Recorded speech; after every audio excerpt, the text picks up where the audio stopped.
माँ, मैं ये क्या सुन रही हूँ? आप भैया के नाम पे सारी प्रॉपर्टी कर रही हैं। हाँ बेटा, तू सही सुन रही है। अब तेरा भाई अकेला ही तो है और तेरी शादी हम लोगों ने इतने अच्छे घर में कर दी है, तो फिर और रह ही क्या गया। तेरे भैया भाभी मेरी इतनी अच्छे से सेवा करते हैं, इतना अच्छे से ध्यान रखते हैं, तो मैं ये सब रख के क्या करूँगी? और मेरी ज़िंदगी कितने दिन की है ही।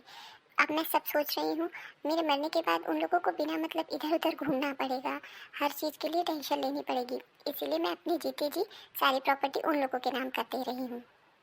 वैसे भी मेरे मरने के बाद सब कुछ तेरे भैया को तो ही मिलेगा, तो जीते जी क्यों ना कर दूँ मैं।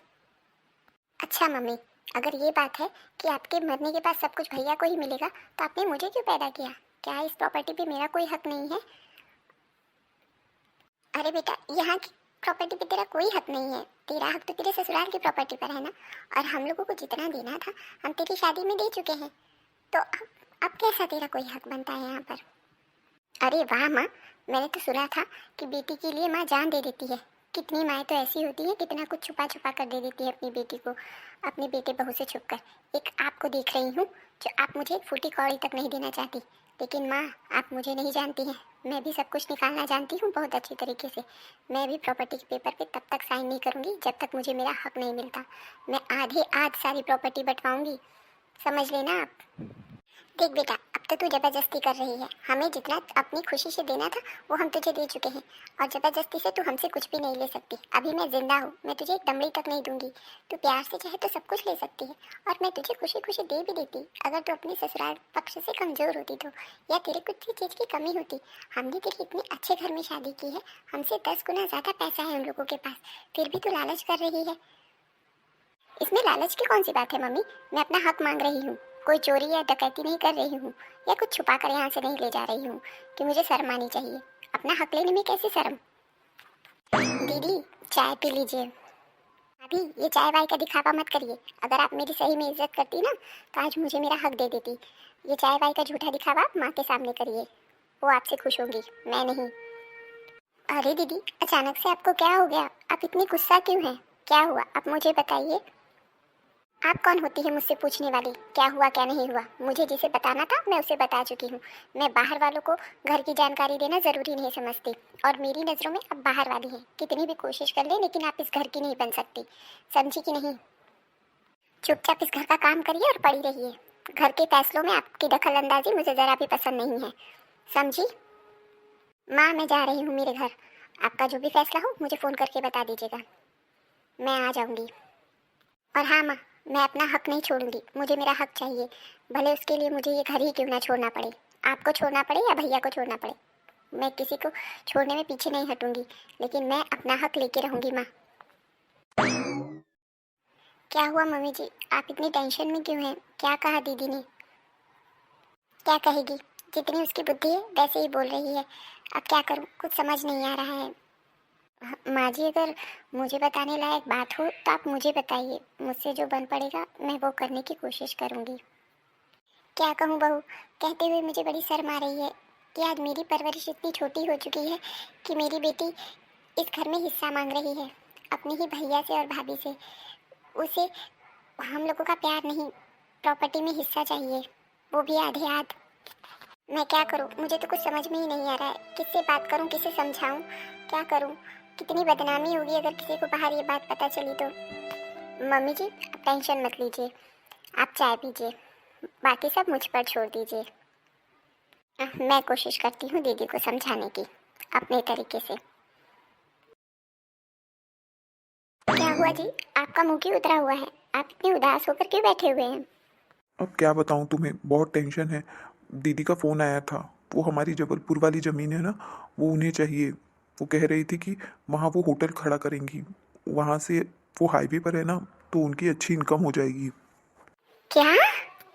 तो आपने उन्हें साफ मना नहीं कर दिया? हम क्यों दे उन्हें जमीन? वो जमीन हमारी है, उनकी थोड़ी। मैंने मना किया था, तभी तो उन्होंने हमारे ऊपर केस कर दिया है। अब हमें उसकी तारीख पर जाना पड़ेगा। अब मैं यहाँ का काम धाम देखूँ कि कोर्ट केस लड़ूँ? अरे, ऐसे कैसे केस कर दिया है? उनका दिमाग तो सही है, वो इस घर की बेटी है या दुश्मन? उन्हें ऐसा करते हुए शर्म नहीं आई? अपने ही भाई को उन्होंने कोर्ट केस के चक्कर में फंसा दिया है। वो अपने भाई और भाभी की खुशियां देख नहीं पा रही हैं क्या? पता नहीं क्या हो गया है उसे। पहले तो उसका स्वभाव ऐसा बिल्कुल भी नहीं था। हम लोग एक साथ खुशी खुशी रहते थे। पता नहीं पैसों के चक्कर में आकर मेरी बहन कैसी हो गई है। मुझसे तो ढंग से बात भी नहीं कर रही है, वरना मैं उसे समझाने की ज़रूर कोशिश करता। अरे हाँ, अब वो क्यों बात करेंगी और किस मुंह से बात करेंगी? हाँ, जब उन्होंने पैसा मांग ही लिया है और हमारे ऊपर केस ही कर दिया है तो किस मुंह से बात करेगी आपकी बहन? मैं तो पहले ही कहती थी आपसे कि आपकी बहन बहुत लालची है, लेकिन आप ही कहते थे नहीं मेरी बहन कोई लालची नहीं है। मैं कहती थी ना कि मेरी हर चीज़ों को देख करके बड़ी बड़ी आंखें करती हैं कि भाभी अब इतना खर्चा करती हैं, भाभी ये भाभी वो, आपके पास अच्छी साड़ी है मुझे ये दे दीजिए वो दे दीजिए। इतने अच्छे घर में उनकी शादी हुई है, फिर भी उनका लालच है कि खत्म होने का नाम ही नहीं लेता। और अब तो देखो, अब तो उन्होंने लालच की हद ही पार कर दी है, हमसे हमारी ज़मीन हड़पना चाहती हैं। अब हम कर भी क्या सकते हैं, हमारे पास कोई और रास्ता नहीं है। मैंने एक बार बात भी करने की कोशिश की तो वो लोग कह रहे थे कि हमारा हक नहीं बनता।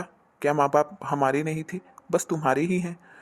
क्या कहूँ मैं, मुझे तो कुछ समझ में नहीं आता। अब चाहे हम खुशी से दें या नाराज़ होकर दें, पर हमें उसे वो ज़मीन देनी ही पड़ेगी। मैं तो सोच रहा था ऐसे भी वो ज़मीन हमारे हाथ नहीं आएगी। बिना मतलब कोर्ट केस के चक्कर में फंस के हम लोग अपने पैसे और समय साथ में बर्बाद कर रहे हैं। इससे अच्छा मैं ये उसे ही दे देता हूँ ज़मीन। वो खुश रहे, वो मेरी बहन है, मेरे लिए उसकी खुशियाँ ज़्यादा मायने रखती है, ना कि ज़मीन। हे भगवान, आप पागल तो नहीं हो गए हैं? आप वो जमीन उन्हें दे देंगे तो हम लोग क्या करेंगे, हमारे बच्चे क्या करेंगे? बच्चों के नसीब में जो होगा वो करेंगे। उनका समय आएगा तो शायद वो कमाकर इतना बना ले। बिना मतलब भाई बहन होकर के हम लोगों के बीच झगड़ा हो, अच्छा नहीं लगता। मैं कल ही उनसे बात करके वो ज़मीन उसके नाम कर देता हूँ, खोलने देता हूँ उसे वो होटल। अरे वाह वाह, आए बड़े मेरे बच्चों का हक छीनकर अपनी बहन को देने वाले। वैसे भी भाई का हक लेकर कोई खुश रहा है जो वो खुश रहेंगी, और वो खुश रहे चाहे नहीं रहे मुझे उससे कोई फर्क नहीं पड़ता। लेकिन मैं अपने बच्चों का हक किसी और को नहीं मारने दूंगी।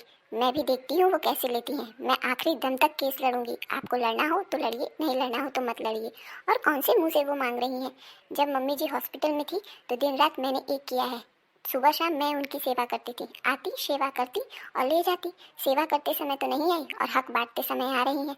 हर महीने का दवा देती मम्मी पापा जी की, तब मैं मानती।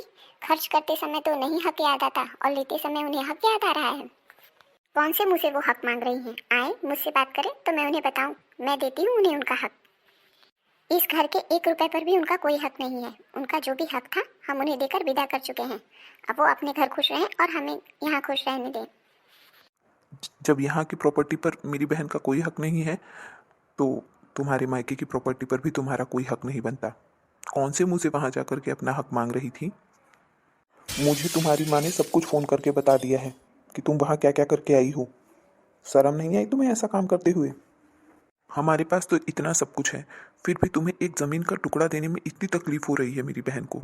और तुम्हारे मम्मी पापा के पास तो इतना कुछ है भी नहीं। तुम्हारे पापा भी मर चुके हैं, उनकी इलाज में कितना कुछ खर्च किया है तुम्हारे भैया भाभी ने। अपनी एक एक गहने तक बेच दिए तुम्हारी भाभी ने तुम्हारे पापा के इलाज में। और जब आज एक घर की बात आई है जो तुम्हारी माँ तुम्हारे भैया भाभी के नाम कर रही हैं, तो आज तुम्हें इतनी तकलीफ हो रही है कि तुम वहाँ जाकर खड़ी हो गई हो। तुम तुम ऐसा कर सकती हो, मैंने सोचा भी नहीं था। इतने बड़े घर में शादी करने के लिए तुम्हारे भैया भाभी ने, मम्मी पापा ने कितना उधार लिया था, कितने सालों तक तो उन्होंने उधार भरा है कि तुम हमेशा खुश रहो। और तुम वही बेटी हो जो आज अपने भाई और भाभी की जीना हराम करके रखा है तुमने। मेरी बहन को तो तुम कह रही हो कि मैंने अपने सास ससुर की सेवा की, तब वो कहाँ थी? जब तुम्हारे पापा हॉस्पिटल में थे तब तुम कहाँ थी? जाकर सेवा करती ना अपने माँ बाप की, तब हक मांगती तो समझ में आता। उनका इलाज हो रहा था तब पैसे देती बराबर, तब हक मांगती तो समझ में आता। जब देना होता है तब तो कोई बेटी खड़ी नहीं होती, और जब लेना होता है तब तुम लोग मुँह पाकर खड़ी हो जाती हो। तुम्हें शर्म नहीं आती ऐसा काम करते हुए? अरे माँ बाप की तो जितनी औकात होती है ना, अपनी औकात से ऊपर अपनी बेटियों की शादी कर देते हैं कि वो हमेशा खुश रहे। इधर उधर से लेकर कहाँ से करते हैं क्या करते हैं कुछ समझ नहीं आता। तब तो भाई और भाभी कोई कुछ नहीं बोलता, ये सोचकर कि बेटी अच्छे घर जाएगी। लेकिन जब जब बेटियों का समय आता है तो वो लोग मुंह फेर लेते हैं। हमेशा भैया और भाभी ही गलत नहीं होते हैं, कई घर में तुम जैसी बेटियां भी होती हैं जो गलत होती हैं और भाई और भाभी का जीना हराम कर देती हैं। तुम्हें हक चाहिए ना, तो आज तक तुम्हारे भैया और भाभी ने जितना खर्च किया है तुम्हारे मम्मी पापा के ऊपर, समय पैसा, जाओ उन सब की बराबरी करो, फिर हक जाकर मांगो, तब तुम्हें हक मिलेगा। मुझे माफ़ कर दीजिए, मुझसे बहुत बड़ी गलती हो गई।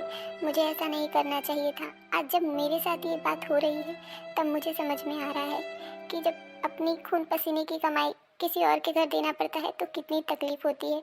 वो भी जब ज़रूरत नहीं हो बेटी को तब। अगर ज़रूरत हो तो माँ बाप तो खुशी खुशी दे देते हैं। मेरी माँ ने मुझे बहुत कुछ दिया है, लेकिन फिर भी मैं उनकी तकलीफ़ को नहीं समझ सक रही थी। मुझसे बहुत बड़ी गलती हो गई है। तुम्हारी ऐसी बातों ने ना तुम्हारी माँ का सर नीचा कर दिया है तुम्हारे भैया भाभी के सामने। तुम्हें उन सब से माफ़ी मांगनी चाहिए, मुझसे नहीं।